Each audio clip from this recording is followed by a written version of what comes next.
بیگانه وخت رالم نو مور راته غوسه وه او بهر ته راوتی نه شوه په کور راته غوسه وه ما څه ونوې زه لاړم او په ویر جړه اخته شوم ما سر ښکته کو خفه شوم په سلګو سلګو وده شوم ما سر ښکته کو خفه شوم په سلګو سلګو وده شوم هم د یخه رپېدمه هم په خوب کې یارېدم خپل حرکت باندې خفه وم په سرو سترګو جړېدم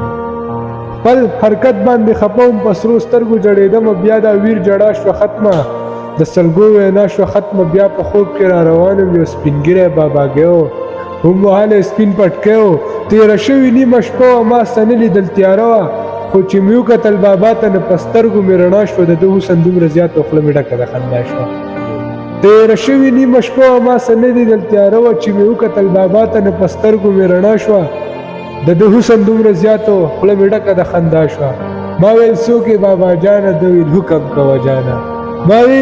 څوک یې بابا جانه ده ویل حکم کوه جانه ما ویل زه خو تش وزګار یم ده ویل ستا زه تابعدار یم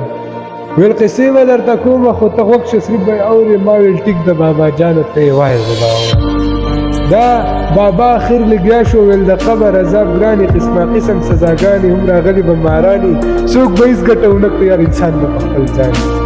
څوک به هېڅ ګټه ونه کړي یار انسان به په خپل ځان بیا بابا یکدم خاموش شو بیا بابا یکدم خاموش شو ما تې زر پوښتنه وکړه ما ویل ولې به مارانې هم بهر انسان پریشان وي لږ په دې خبر مې پوه کړه چې د قبر عذاب ګران وي بابا ما ته خاموشي کړه او په زور یې راته وویې چې څوک خپله مور خفه کړي د هغه به دا انجام وي بابا ما ته خاموشي کړه او په زور یې راته وویې چې څوک خپله مور خفه کړي د هغه به دا انجام وي بیا بابا یکدم غایب شو زه د خوبه را بیدار شوم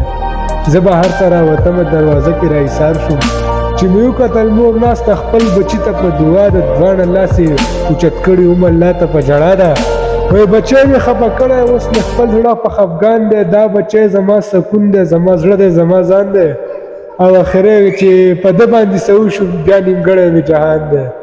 بیا نیمګړی مې جهان دی یقینا ملګرو چې تاسو به دغه څو کرښونه خوندونه اغوستي وي او کوشش به کوو چې بیا هم داسې موقع را جوړې کړو او ستاسو سره داسې پروګرامات شیر کړو تر د بل پروګرام پورې مونږ له اجازت راکوئ د لوی الله په امان.